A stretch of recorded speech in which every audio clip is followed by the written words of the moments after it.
What's going on, everyone? Jeremy here from the Quartering, and with everything going on last week, there was a little known, little talked about cleansing, a removal, a exorcism of a certain couple of people, a group of people. Looks like that the left-wing media is very, very angry about. Of course, we know when rules are applied evenly, most of the time they would lose. They become accustomed to favorability, special treatment on places like Twitter. And there was an article that came out just a few days ago that says the domestic Terry account that the FBI should have demanded Twitter delete. Musk own site finally bans the Super Soldier account that has arranged all sorts of crimes, is doxed people. It was revealed, after it was revealed, that feds targeted satire accounts for takedown.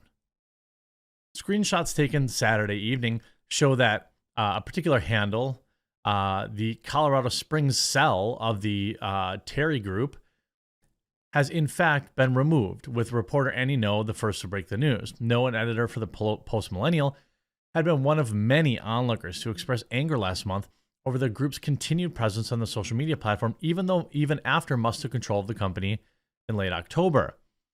The Colorado group, which had 15,000 followers, is one of several far-left profiles scrubbed in the past week, with many seemingly linked to the Super Soldiers, Antifa, which has thousands of cells across the country. I always thought it was really interesting that even given their classification, it wasn't interesting. It was obvious why, right? But I always thought it was particularly enraging that they operated freely and in the open on Twitter.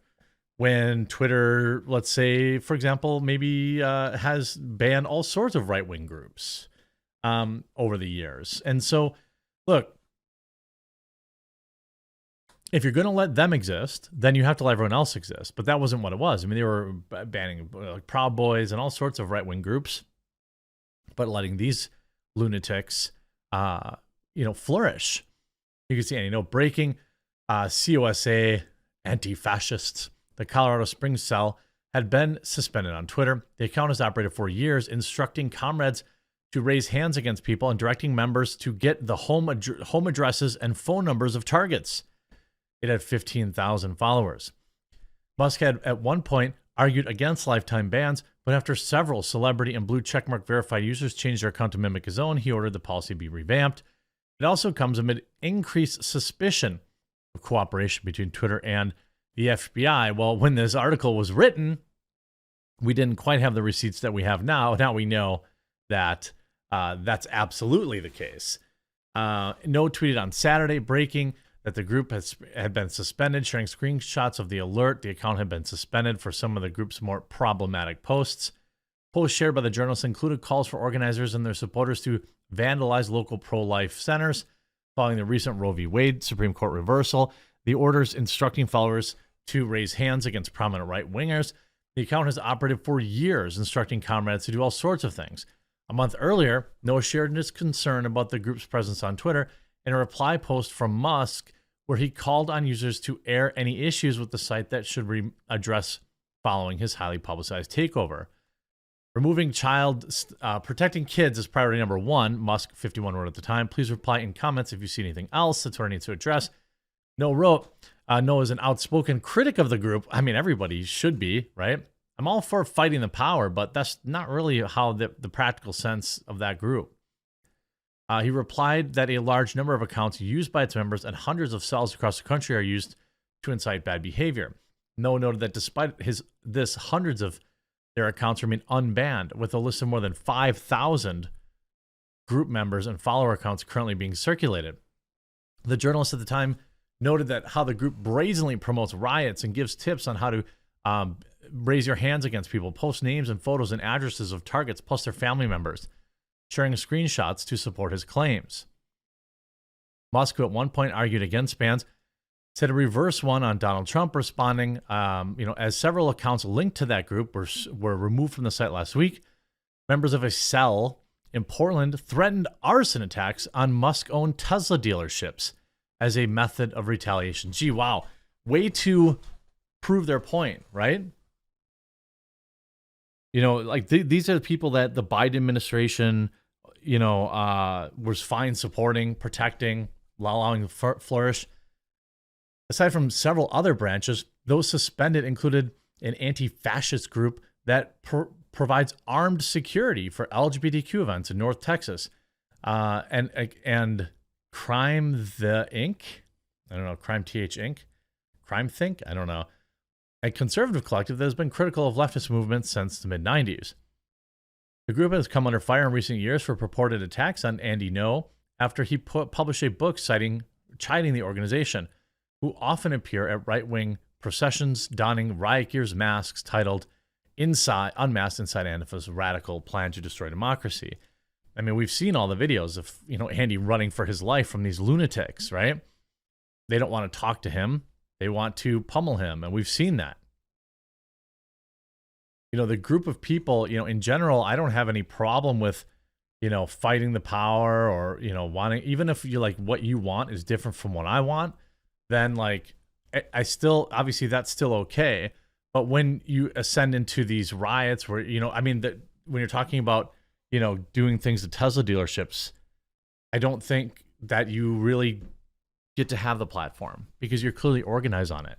And look, just revealed today, left-wing activist who founded the BANS group is a trans reporter and formerly a teacher accused of, quote, brainwashing students and giving them books that they shouldn't have. What a coincidence. Why are all these weirdos in this group of people? The founder of the account is Heidi Beadle, 38, and has previously admitted founding the Colorado Springs. Colorado Springs is also an extremely affluent area. A lot of these people probably upper middle class. Maybe not, but, it's a nice town. Twitter banned the account last week as a part of a crackdown on profiles accused of doing this type of thing.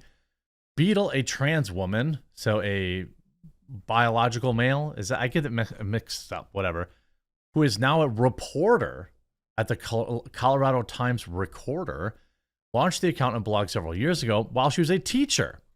She told DailyMail.com that she severed ties with the group in late 2018, early 2019, and hasn't had access to the account since then. Sure.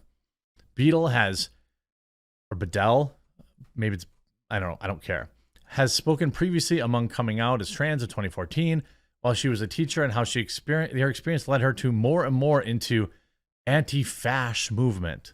Why? What?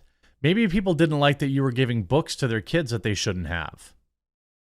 A particularly spicy one. You see here, she first admitted to launching the accounts in tweets from October 2019. The tweets were surfaced in a report by Andy Ngo, a conservative reporter with the Post Millennial, following the closure of the Twitter account. Ngo also shared a selection of 2016 blog posts from her in which she revealed that a parent complained about her teaching students about comparisons of Trump to Hitler. In another post, Beadle said she let students borrow a copy of a book which includes a kink scene and a lot of drug stuff. It's like they get off on corrupting these kids, right?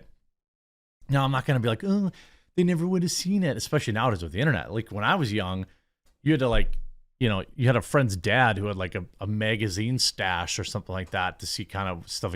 Otherwise, you didn't see it. Now it's on the internet. These kids are all now, they're seeing it when they're 8 years old.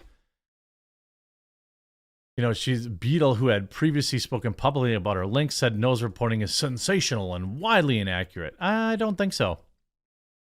I actually wouldn't be surprised if this person is also lying about not being connected to it anymore. Because people don't really want to be publicly associated with this group once they've been outed, because then, they get arrested for their crimes. Now, being a member of the group is not a crime. I haven't had access to any social media or blog accounts since that time. She said, I don't know anything about who's currently operating the group or blog. Baloney. She admitted starting the original account, but added the one that was suspended was, I think, the second or third iteration. It had been suspended and recreated at least once since I left, if I'm remembering correctly. She said that Ngo's reporting is not going to have any impact on what anti-fascist activists are doing and will continue to do. Okay, great. Well, then don't whine about it. don't whine about it then. You know, I think that I don't have a lot of, I've just consumed enough video evidence of what these people do from behind their masks that, like, I don't have a lot of sympathy for them. You know, I just think at some point you're going to start worrying about people's safety. And if that, you know, banning the, I mean, these groups are, is national designation. So if you're going to raise your hand and say you're part of this Terry group, then I suppose you can just have your talk on whatever other websites you want. I suppose that's fine. I mean, they've been banning right-wingers for years. So it's either all okay or none of it's okay. And we clearly know that it's not all okay. I hope you enjoyed this video. If you did, make sure you leave a like on it. And we'll talk to you again real soon.